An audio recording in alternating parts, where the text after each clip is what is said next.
Hello everyone.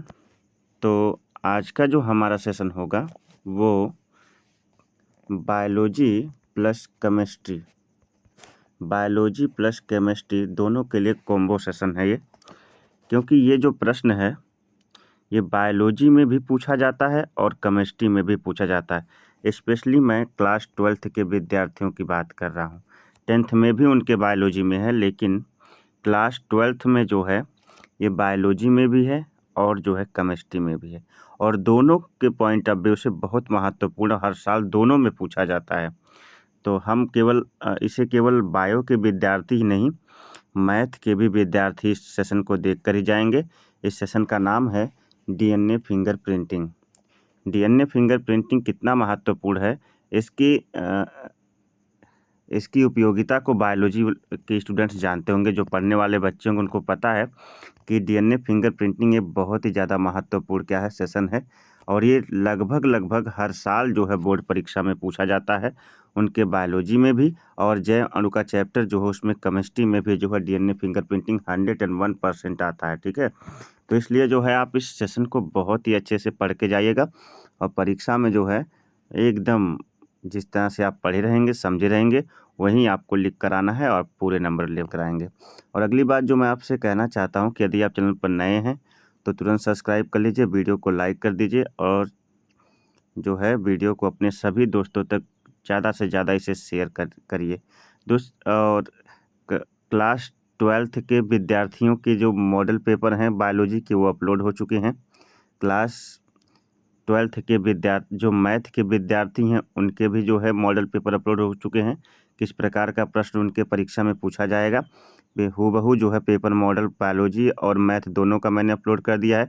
और class 10th के भी विद्यार्थी ध्यान दें, उनका भी जो है विज्ञान का मॉडल पेपर अपलोड हो चुका है, और जिसको देख करके आप ज़्यादा से ज़्यादा हूबहू वैसा ही क्वेश्चन आएगा परीक्षा में जब आप प्रश्न पत्र खोलेंगे, तो जिसको देखकर आप अपने जो आपका नंबर स्कोर है उसको काफ़ी हद तक बढ़ा सकते हैं। तो आइए इस सेशन को शुरू करते हैं। डीएनए फिंगरप्रिंटिंग क्या है? तो डीएनए फिंगरप्रिंटिंग का मतलब होता है कि जैसे अंगुली छाप इसको कहते हैं हिंदी में, अंगुली छाप, डीएनए अंगुली छाप। अंगुली छाप का मतलब होता है, जिस प्रकार आप देखते होंगे कि उंगलियों के छाप से जो है अपराधी आदि की जो पहचान कर ली जाती है, उसी प्रकार से जो है ये डीएनए फिंगरप्रिंटिंग एक तकनीकी है जो बायोलॉजी और केमिस्ट्री दोनों के लिए रिलेवेंट तकनीकी है। करा कि डीएनए फिंगरप्रिंटिंग की खोज एलेक्स जेफरी नाम है, यहाँ पे एलेक्स जेफरीज लिखा है, तो उनका शुद्ध नाम एलेक्स जेफरी ने सन 1985 ईस्वी में की थी। 1985 में जो है डीएनए फिंगरप्रिंटिंग की खोज एलेक्स जेफरी ने की थी। इसके द्वारा मानव के डीएनए की पहचान की जाती है। प्रत्येक मनुष्य में अलग अलग प्रकार के डीएनए होते हैं, डीएनए की कोडिंग अलग अलग होती है। इसके द्वारा जो है मनुष्य के डीएनए की क्या की जाती है, पहचान की जाती है। मानव के जीनोम में 99.9% डीएनए जो है समान होता है। मानव का जो जीनोम होता है उसमें 99.9% सभी के डीएनए एक दूसरे के समान होते हैं। केवल 0.1% डीएनए एक दूसरे से क्या होते हैं, अलग होते हैं। और यही जो अलग होते हैं 0.1%, इसी के कारण जो है मनुष्यों में विभिन्नता या डीएनए बहुरूपता या डीएनए पॉलीमरिज्म कहा जाता है। इसी के कारण एक व्यक्ति दूसरे व्यक्ति से 0.1% के कारण अलग हो जाता है, और इसको ही हम जो है विभिन्नता या डीएनए बहुरूपता या डीएनए पॉलीमरिज्म कहते हैं। मानव के डीएनए में पाई जाने वाली यह भिन्नता विभिन्न प्रकार के अनुक्रम के कारण आती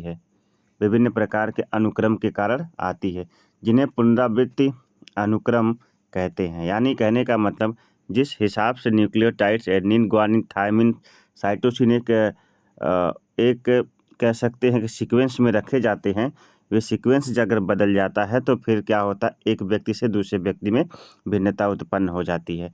आगे इन्हें पुनरावृत्त अनुक्रम भी कहा जाता है, यानी रिपीटेटिव सीक्वेंस भी कहा जाता है कि बार बार ये रिपीट होते हैं।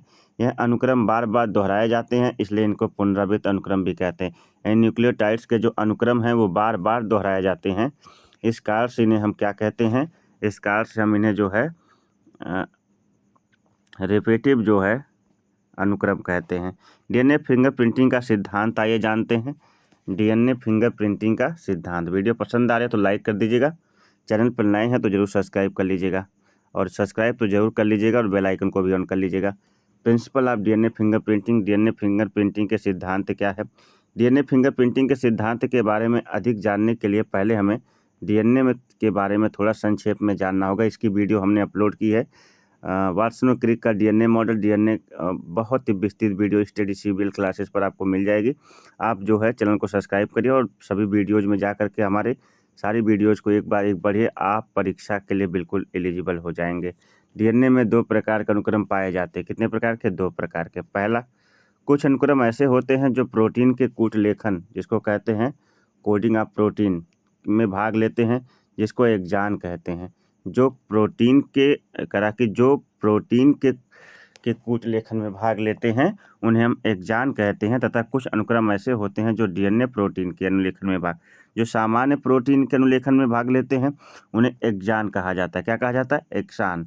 और जो कि डीएनए प्रोटीन के अनुलेखन में भाग नहीं लेते हैं उन्हें इंट्रॉन कहते हैं। यानी जो कि प्रोटीन के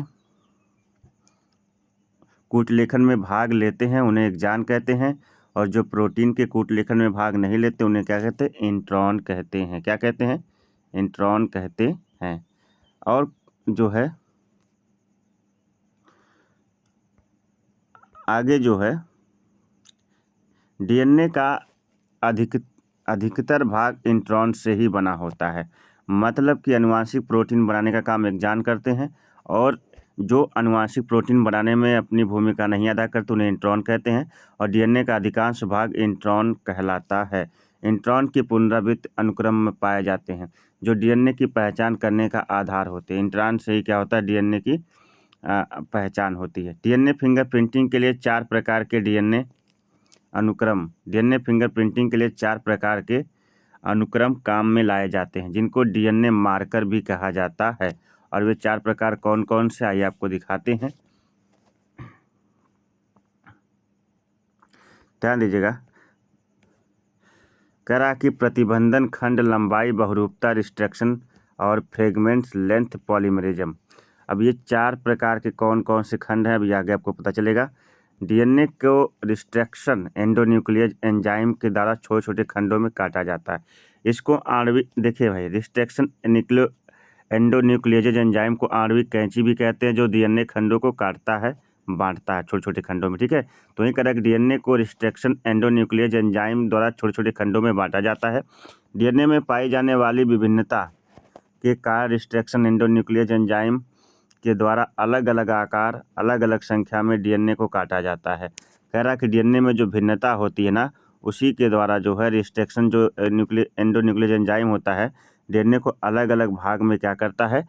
काटता है। अलग अलग भाग में काटता है, आकार अलग अलग संख्या में डीएनए को काटा जाता है, जिसके आधार पर इसकी पहचान की जाती है।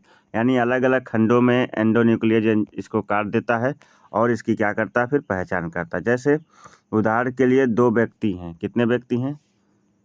2 व्यक्तियों के डीएनए, जैसे मानिए डीएनए 1 आपने लिया है तथा डीएनए 2 लिया है। ठीक है, इनको जब प्रतिबंधन एंडोन्यूक्लियेज एंजाइम R1, R2 तथा R3, ये देखिए, ये एंडोन्यूक्लियेज एंजाइम का नाम है, और ये आपका पहला खंड है डीएनए। एक व्यक्ति का डीएनए है डीएनए 1, एक व्यक्ति का डीएनए 2 है, और आपके पास 3 एंजाइम है R1, R2, R3, जिसे आप कह रहे हैं रिस्ट्रिक्शन या प्रतिबंधन एंडोन्यूक्लियेज एंजाइम, जो काटने काम के द्वारा काटा जाता है। डीएनए फर्स्ट जो होता है, जो पहला व्यक्ति में केवल R1 तथा R2 काटने के लिए पहचान स्थल पे होंगे, जबकि जो है डीएनए 2 यानी दूसरे व्यक्ति में R1 तथा R2 काटने के लिए पहचान स्थल पर होंगे। तो इनके अलग अलग लंबाई, अलग अलग स्थान पर डीएनए खंड छोटे छोटे खंडों में काटेंगे, इसलिए छोटे छोटे खंड हमें प्राप्त होंगे, जिसके आधार पर इनकी पहचान की जा सकती है। आगे जो है वो जो 4 प्रकार थे, डी डीएनए होता है, फिर आर डीएनए होता है उसमें, तो ये आपका उतना महत्वपूर्ण नहीं होता, इसलिए मैंने उसको कट कर दिया। ठीक है, डीएनए फिंगरप्रिंटिंग की क्रियाविधि कैसे करता है डीएनए फिंगरप्रिंटिंग काम, आइए जानते हैं। नंबर 1, किसी कोशिका के डीएनए का विलयन किया जाता है। इसके द्वारा किसी कोशिका के डीएनए का विलयन मतलब होता है कोशिका से डीएनए को अलग किया जाता है। नंबर 2, विलगित डीएनए को रिस्ट्रक्शन एंडोन्यूक्लियस द्वारा छोटे छोटे खंडों में बांटा जाता है। जो डीएनए जो अलग होता है उसे रिस्ट्रक्शन एंडोन्यूक्लियस एंजाइम द्वारा छोटे छोटे खंडों में तोड़ा जाता है, काटा जाता है। डीएनए के खंडों को इलेक्ट्रोफोरेसिस के द्वारा पृथक किया जाता है। इलेक्ट्रोफोरेसिस वह प्रक्रिया है जिसके द्वारा डीएनए खंडों को क्या कर दिया जाता है, अलग कर दिया जाता है। उसके बाद चौथा पॉइंट है, ध्यान दीजिएगा कि पृथक किए गए डीएनए खंडों को ब्लोटिंग प्रक्रिया द्वारा नाइट्रोसेलुलोज की झिल्ली में स्थानांतरित किया जाता है, जहां से डीएनए प्रोब को एक दूसरे से जोड़ दिया जाता है। ठीक है, पहचान के क्या किया जाता है, जोड़ दिया जाता है। आइए बताते हैं डीएनए फिंगरप्रिंटिंग के उपयोग क्या हैं। सारे पॉइंट आप नोट कर लीजिए या स्क्रीनशॉट ले लीजिए, आपकी मर्जी है। ठीक है, लेकिन आप अगर नोट करते हैं तो आपके लिए बहुत फ़ायदेमंद होता है। केमिस्ट्री और बायोलॉजी दोनों के स्टूडेंट यानी मैथ और बायो दोनों के स्टूडेंट सुने, दोनों के लिए महत्वपूर्ण पॉइंट है ये दोनों, इसको इग्नोर नहीं करेंगे। डीएनए फिंगरप्रिंटिंग के उपयोग क्या है, ये लास्ट हेडिंग होगी इसकी। नंबर 1, इसका उपयोग आपराधिक मामलों में किया जाता है, अपराधियों को पकड़ने के लिए जो है इसका उपयोग किया जाता है। नंबर 2, इसका उपयोग पैतृकता संबंधी मामलों में माता पिता की पहचान करने के लिए किया जाता है। जैसे कोई बच्चा है, लावारिस है, उसके माता पिता जो है हैं लेकिन पता नहीं उन्हें कि हमारा ही बेटा या ये हमारे ही मम्मी पापा है, तो इस तरह से पहचान कर ली जाती है डीएनए से। ठीक है, नंबर 3 है, यह विभिन्न जातियों के मध्य आपसी संबंध ज्ञात करने के लिए किया जाता है।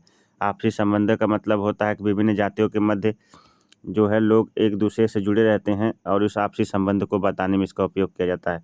इसके द्वारा डीएनए की पहचान की जा सकती है। इसी के द्वारा जो है क्या की जाती है, डीएनए की पहचान की जा सकती है। ठीक है, तो उम्मीद करता हूँ कि आज की जो वीडियो रही वो आपको पसंद आई होगी। डीएनए फिंगरप्रिंटिंग आप यहाँ से अब स्क्रीनशॉट ले सकते हैं।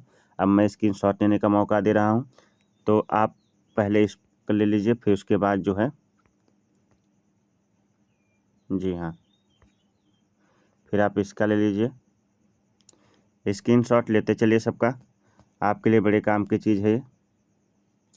उसके बाद आप इसका स्क्रीनशॉट ले लीजिए।